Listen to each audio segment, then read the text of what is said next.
Okay, so let's talk about your calendar for a minute.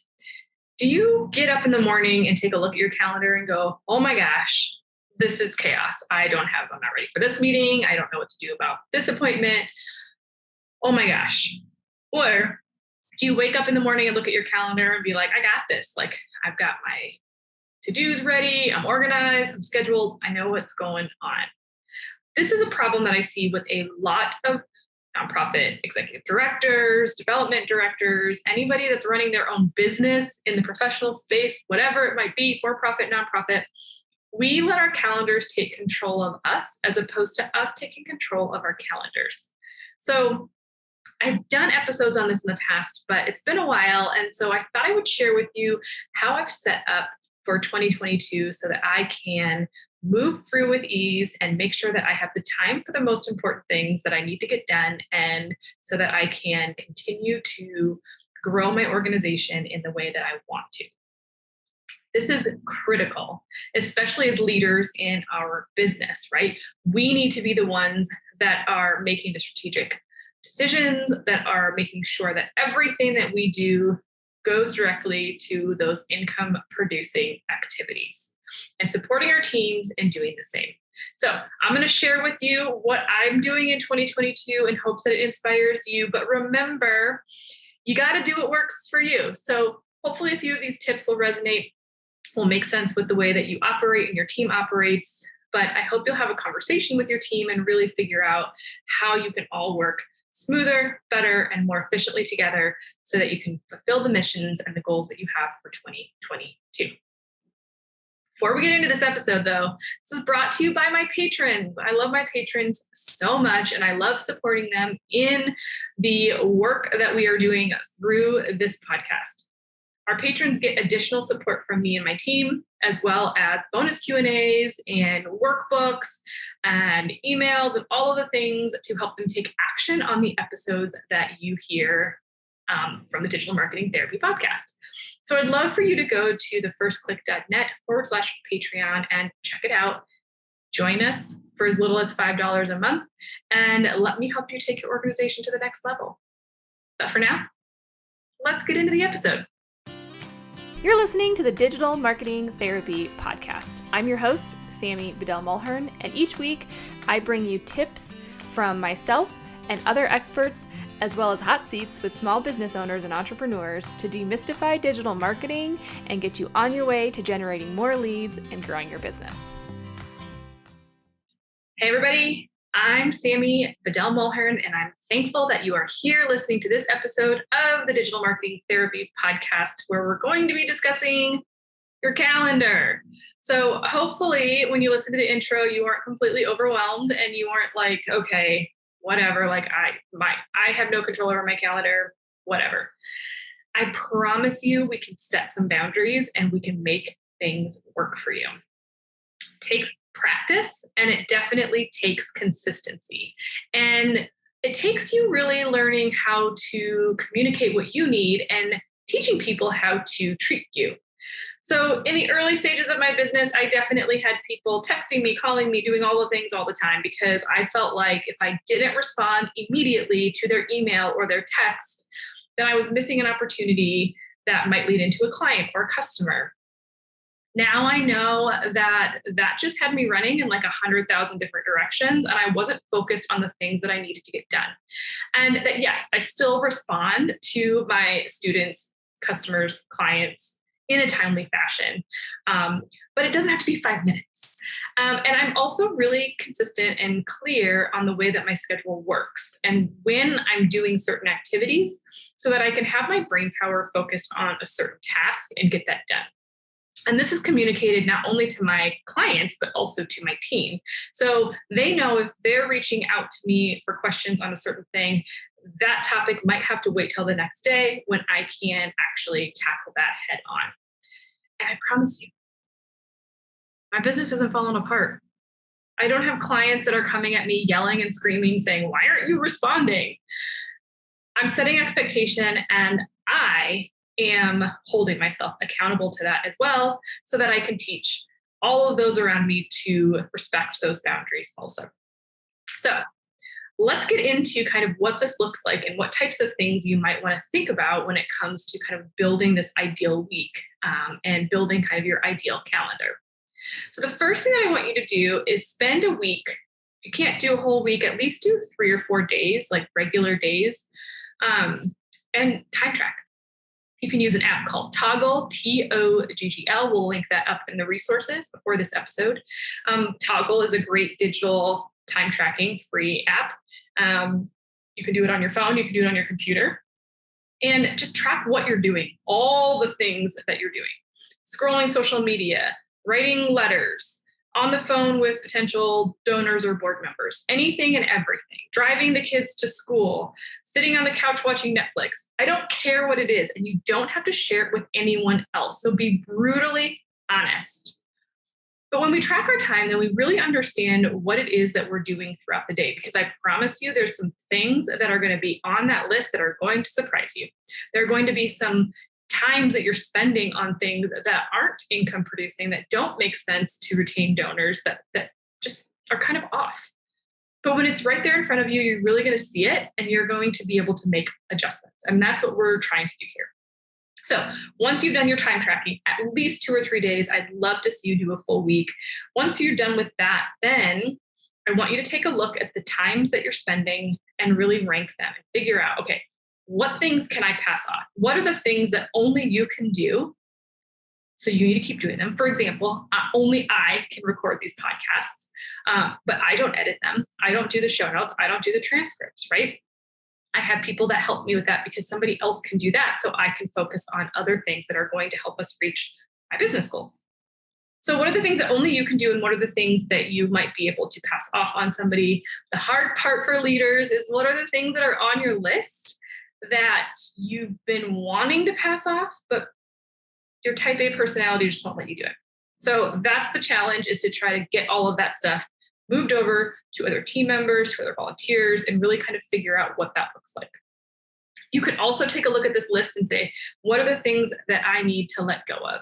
What are the things that don't matter? And I'm spending time on that. So it's just a great way for you to really pay attention to what you're spending your time on and remove the things, the clutter, the things that you don't need, and the things that you don't need to spend time doing, and things that other people can do for you.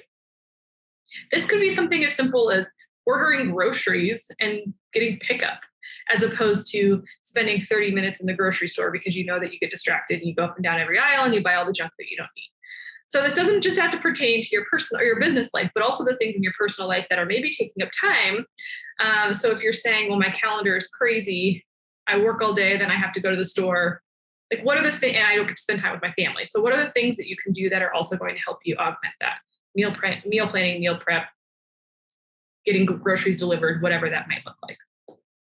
So once you know this and you are kind of figuring out what are the tasks that you really need to be doing, then what I've done this year is really themed my days. Now, I've tried a lot of different things, like batching my time. So like and some of these might work for you better than what I'm doing now. So that's why I'm going to share this with you. But saying like from 10 to 12 is when I focus on content. From 12 to 1, I have personal time, lunchtime. From 1 to 3 every day, I am doing phone calls and, reaching out to donors to say thank you, whatever that looks like.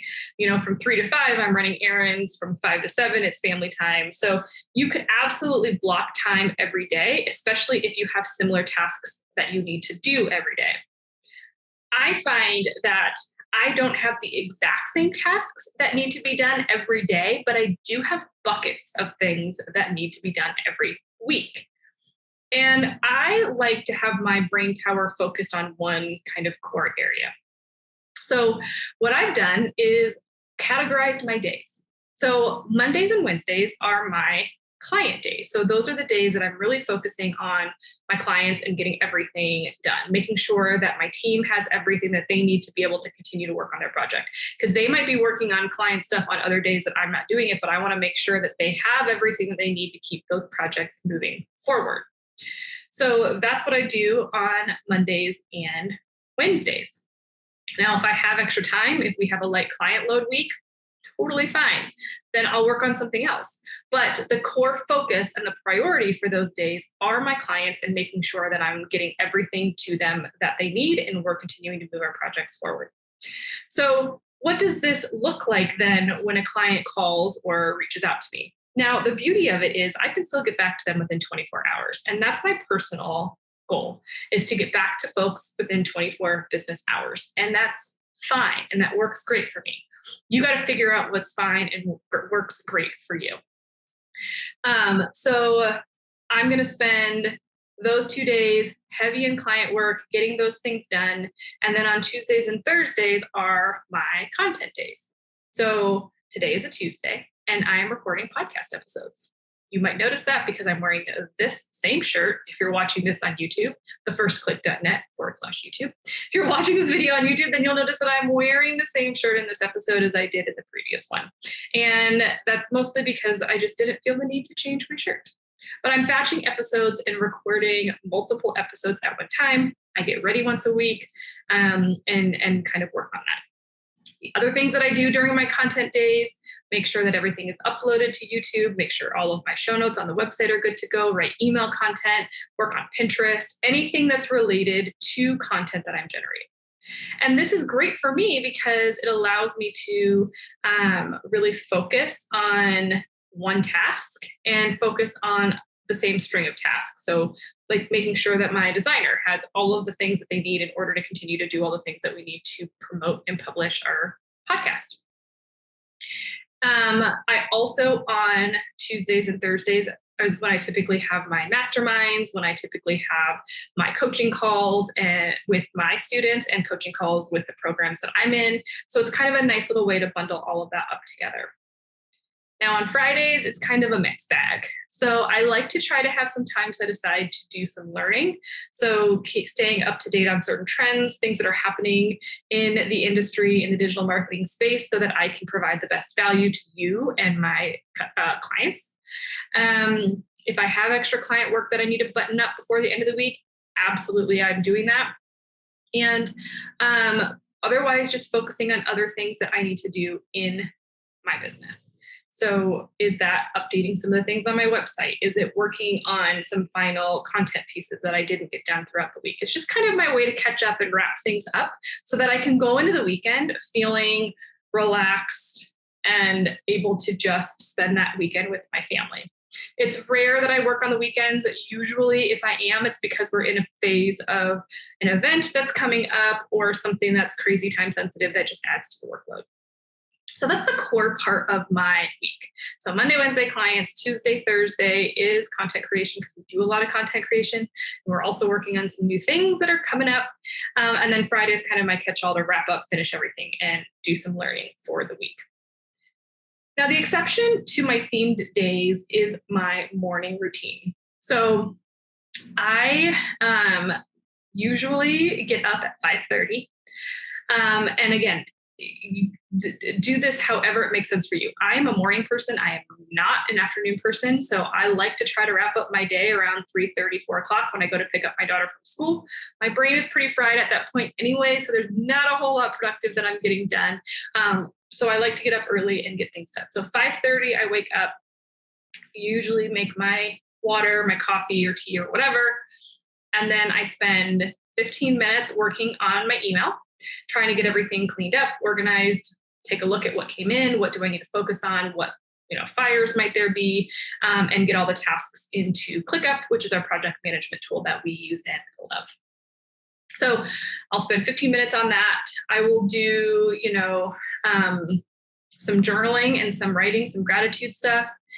And then I will try to check off some of those quick things off my to-do list that I know aren't going to take a lot of time. So I'm obsessed with the full focus planner. So I'll look through my calendar, I'll look through my email, I'll put my notes in my full focus planner of the tasks that I need to get done and really identify my big three for the day. What are the 3 things I really need to do? And look at kind of the quick to-dos that I can check off. What are some things that I can just get done right away? It helps to build okay, I've already accomplished something with today without it being this daunting, I have to write a whole grant proposal or, I need to follow up with 15 vendors for the event that we have coming up. What are some quick wins that you can give yourself in the morning? Then it's a little bit of time with my kiddos before they head off to school, and getting showered and ready myself. I do have like 30 minutes blocked off in there for either me time or workout time. So that just varies throughout the day or the week, what I do there. But I do block that time off so I can have a little bit of quiet time in the morning to just kind of ease into the day. So my morning routine every day is the same regardless of what it is. And that's also what has given me that freedom on Tuesdays and Thursdays to focus on content creation and those elements of my business, because I know in the mornings I've got that time set aside to go through email and at least follow up. So my clients are hearing from me in a timely fashion and getting that expectation set. So in those emails, it's things like, hey, we'll be able to get this to you on Wednesday, or, we can have that call on Wednesday. So that's what my week looks like. So now here's the tricky part. We get emails, we get texts, we get phone calls, and people say, hey, can I meet with you? Can I have a call with you? Can I do this? Can I do that? Or can we set up this? Now, it can be really easy to just blur all that together and say, okay, well, yeah, I'll go ahead and put you on Thursday, even though Thursday is my day when I work on all of my emails that need to go out for the following month or the following week. I challenge you to, push that a little bit and say, hey, I'm not available on that day. Would you be able to do Friday? Or would you, whatever day it is that you kind of have blocked aside for that? And you might be surprised by the response that you get. So just be your best advocate.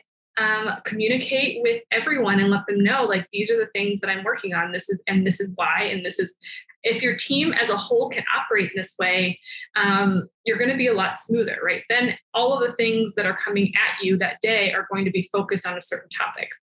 If your team knows, nope, Tuesdays, she's not available. He's not available. So we can put you on a Wednesday appointment. And that's okay.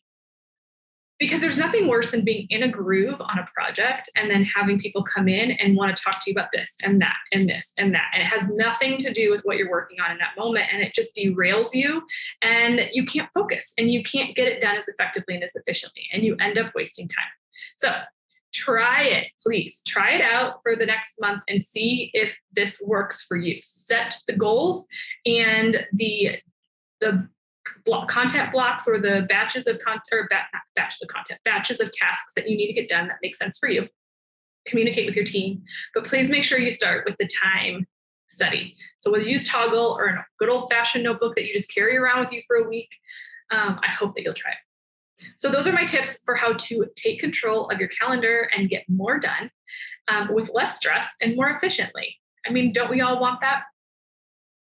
I hope that you enjoyed this episode. And if you did, please subscribe wherever you listen. Check out the show notes at thefirstclick.net/podcast for additional resources that we discussed in this episode. And I will see you in the next one.